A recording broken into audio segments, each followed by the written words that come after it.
ایسی چیز استعمال کرنا کہ جس کی وجہ سے منہ کے اندر بدبو یا سمیل پیدا ہو جائے، اس کے بعد مسجد میں داخل ہونا درست ہے یا نہیں ہے۔ اس حوالے سے امام بخاری رضی اللہ تعالیٰ عنہ نے ایک باب باندھا ہے کہ کچے لہسن اور پیاز اور بدبودار سبزی کے متعلق جو احادیث وارد ہیں اس کے بارے میں، اور اس کے تحت امام بخاری نے کچھ احادیث بیان کی ہیں۔ اس کے اندر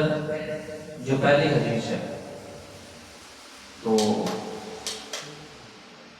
یہ جو پہلی حدیث ہے یہ حضرت ابن عمر رضی اللہ تعالی عنہ سے روایت ہے۔ فرماتے ہیں کہ نبی کریم صلی اللہ تعالی علیہ وسلم نے خیبر کے موقع پر ارشاد فرمایا، من اکل من هذه الشجرہ یعنی الثوم فلا یقربن مسجدنا،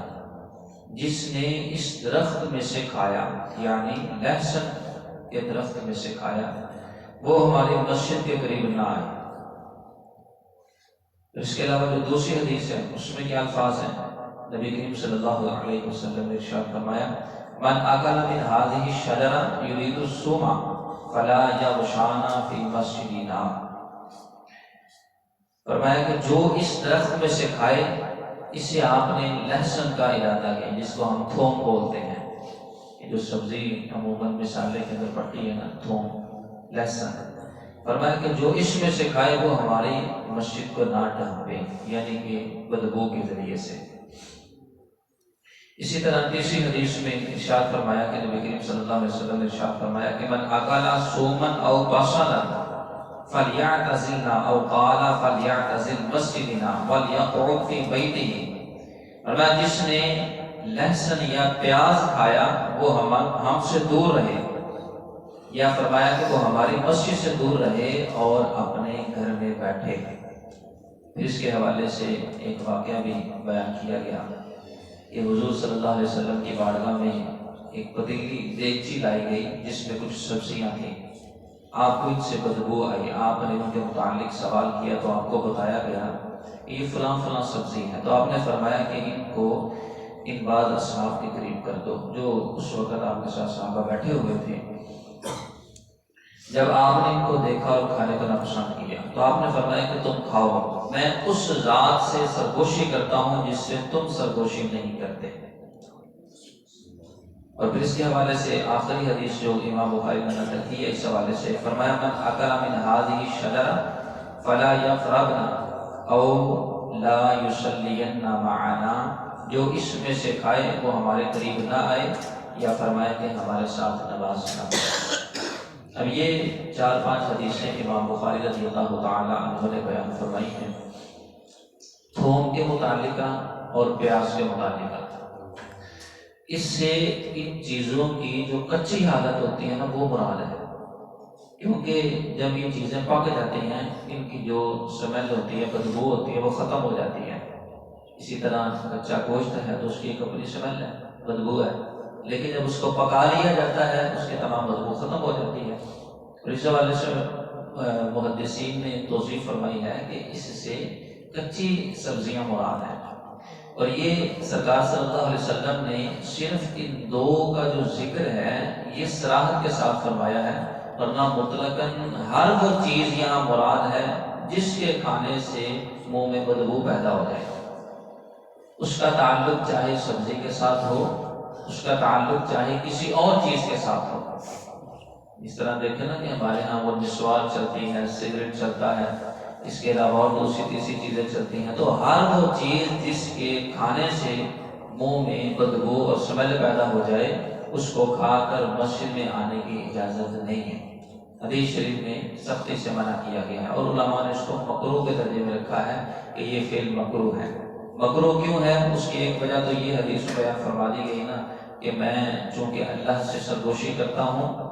تو اس لیے میرا منہ ہر وقت پاک صاف ستھرا خوشبودار ہونا ضروری ہے، لیکن چونکہ ہمارا تو وہ تعلق نہیں ہے جو سرکار صلی اللہ علیہ وسلم کا اللہ کے ساتھ تعلق ہے، کیونکہ سرکار کے اوپر وحی نازل ہوتی تھی، لیکن ہم جب مسجد میں آتے ہیں تو ہمارا جو تعلق ہے وہ دو چیزوں کے ساتھ پیدا ہوتا ہے، ایک تو لوگوں کے ساتھ تعلق پیدا ہوتا ہے اور ایک اللہ کے فرشتوں کے ساتھ تعلق پیدا ہوتا ہے۔ اب جب سمیل آ رہی ہوگی، منہ سے بدبو آ رہی ہوگی، تو اس وقت لوگوں کے لیے تکلیف کا باعث بنے گی۔ جب ہم بات کریں گے، کلام کریں گے، منہ سے بدبو آئے گی، اگلا بندہ تکلیف میں آ جائے گا۔ اور بعض بات ایسا بھی ہوتا ہے کہ بات چیت کرنے کے بعد موقع ملتا ہے، یا بعض آپس میں جب آپ بات کر رہے ہوتے ہیں، اس چیز کو فیل کرتے ہیں، یہ ایک فطرتی چیز ہے کہ جس بندے کے منہ سے جو ہے وہ بات کرتے وقت سمیل آ رہی ہو، وہ پھر کوشش کرتا ہے کہ میں دوسری طرف ہی منہ کر لوں، یا وہ کسی نہ کسی طریقے سے جان چھڑانے کی کوشش کرتا ہے۔ مطلب کیا کہ ہمارا منہ سے سمیل کا نکلنا یہ دوسروں کے لیے تکلیف کا باعث بنتا ہے، یہ انسانوں کے لیے بھی تکلیف کا باعث بنتا ہے، اور یہ اللہ کے فرشتوں کے لیے بھی تکلیف کا باعث بنتا ہے۔ اور بالخصوص اس حوالے سے جو فجر کی نماز ہے، اس میں سب سے زیادہ احتیاط کی ضرورت ہے، کیونکہ اس میں ظاہر ہے جب انسان رات کو سوتا ہے تو جتنے بھی معدے کے بخارات ہوتے ہیں وہ انسان کے منہ کی طرف، حلق کی طرف جو ہے وہ چڑھتے ہیں، منہ سے سمیل پیدا ہو جاتی ہے، ناک کی طرف چڑھتے ہیں، ناک سے سمیل پیدا ہو جاتی ہے۔ اسی لیے تو سرکار صلی اللہ علیہ وسلم کثرت سے مسواک کا حکم ارشاد فرمایا کرتے ہیں، لولا ان اشق علی امتی لامرتهم بالسواک عند کل صلاۃ۔ فرمایا اگر مجھے میری امت کے اوپر مشقت کا خوف نہ ہوتا تو ہر نماز کے وقت میں ان کے اوپر مسواک کو لازم قرار دے دیتا۔ تو لازم نہیں ہے، اس کو سنت رکھا کہ کم از کم لوگ جو ہے مشقت میں نہ پڑ جائیں، لیکن اس کا یہ مطلب نہیں ہے کہ شریعت نے لازم نہیں کیا تو بندہ کرے ہی نہ، کیونکہ ظاہر سی بات ہے مسواک کی برکت سے انسان کے جو منہ کی بدبو اور سمیل ہوتی ہے وہ ختم ہو جاتی ہے۔ اسی طرح ہمارے ہاں وہ مسواک کی جگہ پہ وہ ٹوتھ برش آ گیا ہے۔ اب وہ چیزیں، وہ فوائد، وہ ثمرات، وہ چیزیں مسواک کے اندر جو اللہ نے رکھی ہیں وہ بالکل بھی اس کے اندر موجود نہیں ہے۔ یہ ٹوتھ برش صرف اور صرف کیا کرتا ہے، اس کو ناجائز نہیں کہہ رہا، میں صرف یہ بات کر رہا ہوں کہ سنت کی اہمیت اس سے زیادہ ہے۔ لوگوں نے سنت کو چھوڑ دیا ہے اور اس چیز کو اپنا لیا ہے۔ صرف لوگوں کو یہ دھوکہ دیا جاتا ہے کہ منہ کی صفائی سنت ہے، بھائی وہ ایک الگ سنت ہے، لیکن مسواک ایک الگ سنت ہے، مسواک کے ذریعے سے منہ کی صفائی یہ سنت ہے۔ ٹوتھ برش کے ذریعے سے اب جو تحقیق سائنسی موجود ہیں وہ خود اس چیز کا اقرار کرتی ہیں کہ یہ چونکہ پلاسٹک کا لائلن کا بنا ہوتا ہے، تو جب ایک دفعہ منہ پہ کر دیا جاتا ہے جو جراثیم اس کے اندر جڑ جاتے ہیں ٹوتھ برش کے اندر تو وہ ختم نہیں ہوتے، چاہے آپ اس کو دھو بھی لیں تو پھر بھی وہ جراثیم اس کے اندر رہتے ہیں۔ اور ہم ایک ایک برش کو جو نا وہ 7 بھی گزار دیتے ہیں، 2 ماہ بھی گزار دیتے ہیں۔ مسواک کا یہ فائدہ ہوتا ہے وہ جب ایک دفعہ کرتے ہیں، اوپر اگر جراثیم آتے بھی ہیں تو نیکسٹ ٹائم جب اس کو کاٹتے ہیں تو وہ جراثیم والا حصہ ختم ہو جاتا ہے، پھر آگے نیا فریش حصہ شروع ہو جاتا ہے۔ اس کی پھر ایک طبی طور پہ ایک اپنے بہت زیادہ فوائد ہیں۔ تو مقصد یہ ہے کہ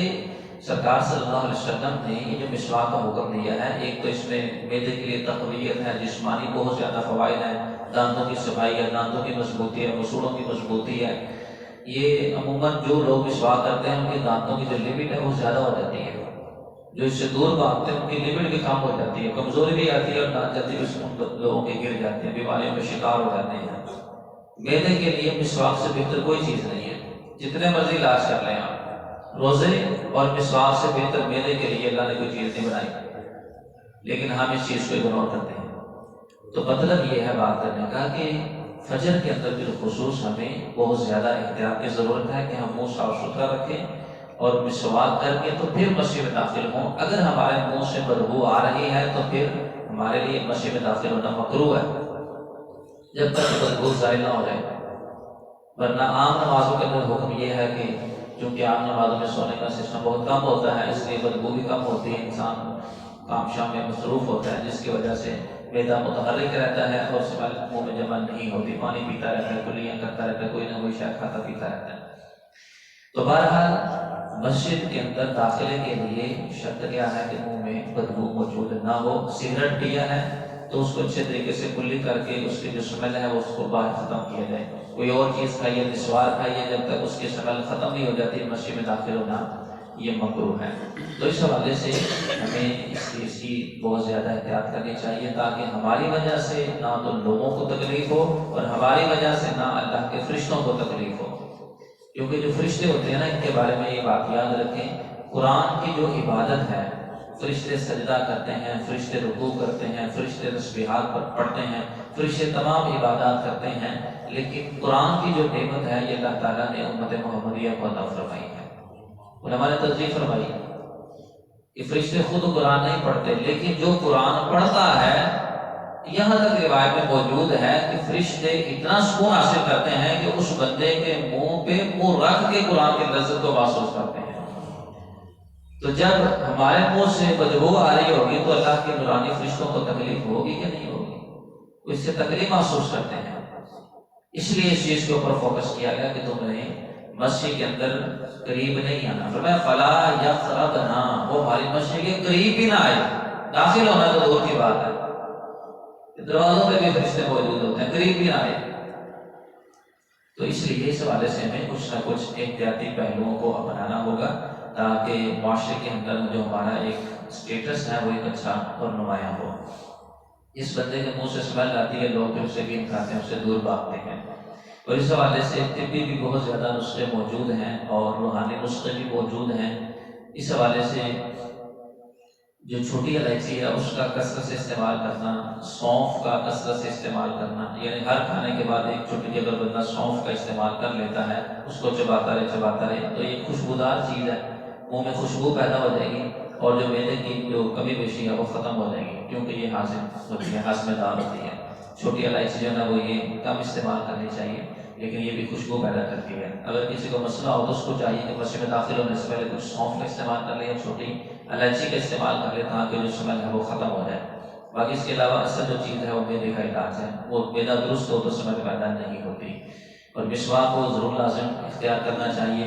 اور آخر کے اندر جو ایک روحانی نسخہ ہے وہ یہ ہے کہ اگر کوئی شخص اللہم صلی وسلم علی النبی الطاہر، اللہم صلی وسلم علی النبی الطاہر، یہ 3 لفظ ہیں، یہ درود اگر کوئی شخص ایک سانس میں 11 مرتبہ پڑھ لے تو فوری طور پہ اسمیل ختم ہو جائے گا۔ اتنا مجرب نسخہ ہے، فوری طور جب اسمیل آ رہی ہو نا، یوں آگے ہاتھ رکھ کے اس کو ہوا کو نکالیں، آپ باہر اس کو محسوس کریں اسمیل آ رہی ہے تو ایک سانس میں یہ 3 لفظ 11 مرتبہ پڑھیں۔ یہ مشکل نہیں ہے، ہو سکتا ہے ایک دفعہ پڑھنے میں مشکل ہو، لیکن پریکٹس کریں گے تھوڑی سی تو یہ کلیئر ہو جائے گا۔ اللہم صلی وسلم علی النبی الطاہر، یعنی حضور کا دیکھیں کتنا مقدس نام ہے، اے اللہ تو درود نازل فرما اور سلامتی نازل فرما پاکیزہ نبی پر، یعنی حضور کے لیے طاہر کی صفت لگائی ہے تو ہمارا منہ پاک ہو گیا، منہ کی بدبو ختم ہو گئی ہے۔ اتنا مقدس نام ہے اور اتنی حضور کی ذات مقدس ہے۔ ایک دفعہ پڑھ لیجیے، اللہم صلی وسلم علی النبی الطاہر، علی النبی الطاہر، اللہم صلی وسلم علی النبی الطاہر۔ یہ مشکل نہیں ہے، یہ انشاءاللہ آپ اگر کوشش کریں گے تو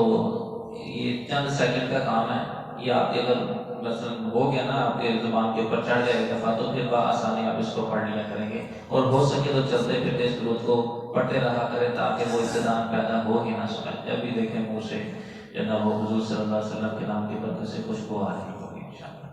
یہ مجرب ہے، بعض بار میں بھی اس چیز کو استعمال کرتا ہوں، مسئلہ تو نہیں ہے لیکن برکت کے لیے استعمال کرتا ہوں، تو اللہ کا شکر ہے کہ تھوڑا بہت مسئلہ ہو بھی تو فوری طور پہ حل ہو جاتا ہے۔ یہ مجرب چیز، پریکٹیکل ذاتی چیز آپ کے سامنے شیئر کر رہا ہوں کہ اس چیز کو آپ خود بھی آزمائیں تو انشاءاللہ جو بھی تھوڑی بہت مسئلہ ہے انسان کا، میدے کا ہو یا منہ کا ہو، وہ سارا